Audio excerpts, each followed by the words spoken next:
Hello, welcome to this week's episode of Wander and Create with Emma. I'm Emma, known as Wander and Create with Emma on all socials and this YouTube channel. If you haven't been here before, my YouTube channel is knitting and crochet, but often with a travel element, as you'll see with this week's episode. I love to knit and crochet. I've been doing so for about 10 years. I started designing my own patterns about a year ago, and I love to take them everywhere I go. So from traveling around the world to taking it on my daily commute on the bus, I'm knitting everywhere, and my patterns will convey that. They're usually simple and easy to do while you're on the road, which leads me to the Nelson top that I'm wearing here. This pattern was released this week. It's available to buy from my website, Ravelry and Etsy. If you like it, please go take a look. And if you do make it, I would love to see your finished versions. Please tag me or send me a DM if you're interested. I can send you a link, I can tell you more about it. And anyway, let's get into this week's episode where I'll be taking you around Portland with me.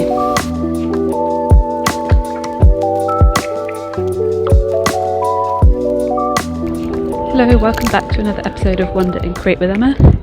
This weekend it's a long weekend in Canada and I'm heading to Portland for the weekend.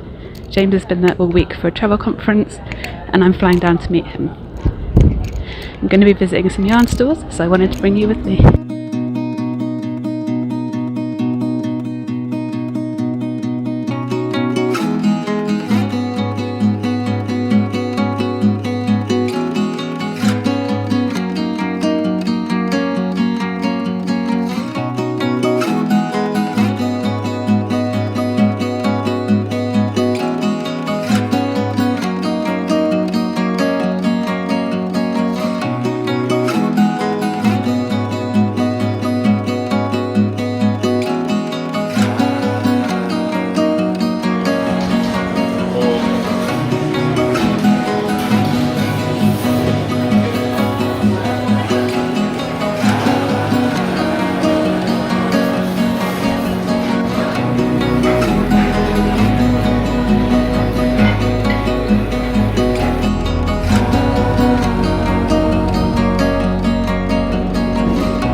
So as you just saw, we've spent the last couple of days checking out Portland, seeing the main sites like the Rose Garden, drinking lots of coffee, eating loads of food, too much food, and now on our last day before we head to the airport, we're checking out a couple of yarn stores, and you're coming to see them too.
I hope you enjoyed that little trip around Portland with me. I was really excited to go to Ritual Dyes in particular. I'm a big fan of Jessie Made Designs patterns, and I know there's been previous patterns of hers that have used yarn from Ritual Dyes, so I was really excited to go there and check that out. This is just a little quick go over of the things that I bought from the yarn stores. It's not a major haul by any means. I did have some money that I had got from my birthday a few months ago that I had been saving because I knew I wanted to spend it in yarn stores while I was in Portland, so I'll just show you the few things that I bought from the 2 yarn stores I went to. So the first one was from Ritual Dyes. I even love their like paper bag. So I bought 3 skeins of yarn from there. The Undine fingering weight organic cotton and linen in this kind of orange colour. It's called Carrot, the colour, so orange. I do want to make the Jessie Made open edge tee. It's a top I've made before using, oh, what's it called? Is it Lindy Picks from Lovecrafts? Oh, this is terrible, I can't remember. But it's very similar yarn, and it's yellow. I love the colour of it, but I was never quite happy with the finished piece. Like, again, as you've heard me say before with my designs, I could see errors with it. And again, I know most people wouldn't see the errors, but I could, and it always really bothered me. So, and then last summer when I was wearing it one day, I caught it on a bush and we were on a walk, and it created a kind of a gap in the, and I know I can repair that, but anyway, I just had in mind that I wanted to go to Ritual Dyes. I knew they had the yarn that Jessie had originally used for her, the open edge tee, so I wanted to treat myself with that. So I have 3 skeins of that, and I'm kind of looking forward to finding some time to get that so I can wear the top this summer. And then the other thing, James for some reason decided to treat me to a Ritual Dyes project bag. Just a canvas drawstring project bag, but it's a good size to put like a sweater in, so I'm really happy with that, and it was a nice treat to get from him. So that was what I got from Ritual Dyes, but it was a really nice experience. We were there on a Monday, there was no one else in the store, and the woman that was there was really nice and friendly, and you know, as they all are in yarn stores, like wanted to help me if I needed to find some particular yarn, but in this case I knew what I wanted. But I enjoyed kind of browsing the store, and they didn't just have kind of knitting, crochet related stuff, they also had fabrics for sewing, so it was really nice. It's small but really lovely. And then just across the road, these 2 yarn stores were in the same area, which is why I went to both, was Fibre Rhythms. This was, as you see, you can probably see in the video, a much bigger store. They had a lot more yarn, they had lots of different types, from the like more affordable budget yarns to the locally dyed ones. I didn't buy any yarn in there. I only had a certain amount that I could spend, but I don't know if any of you follow me on Instagram, but you might have seen a few weeks ago where I had started to make the Ingrid sweater, which I've mentioned in previous videos that I had started and cast on. The needles, I left them on the sofa, and someone, not me, accidentally sat on the needles and broke them.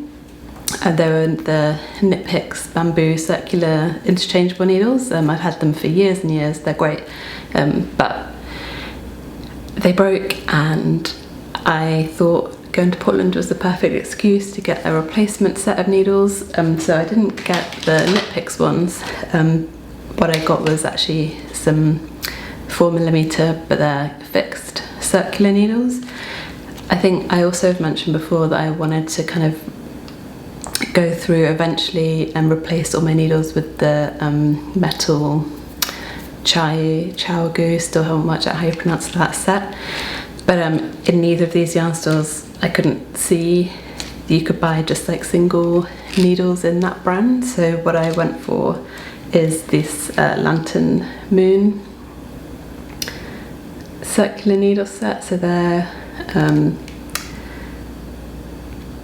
are wooden, which is fine. I have the Knit Picks ones I was using were wooden.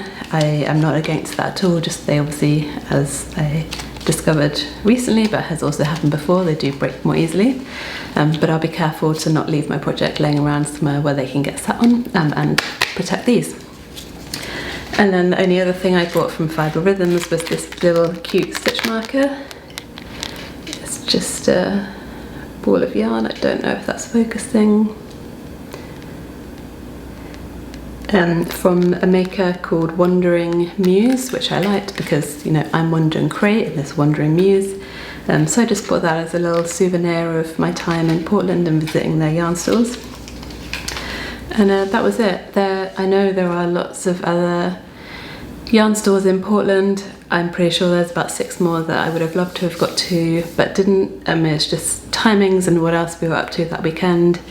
We were staying in downtown Portland, and the yarn stores in general in cities, I find they're not necessarily in the downtown areas, they're outside in the suburbs, and we were reliant on public transport, so some of them we just didn't have time to get to, as well as kind of sightseeing the other general stuff in Portland and filming for James's Roaming with Hamo channel as well.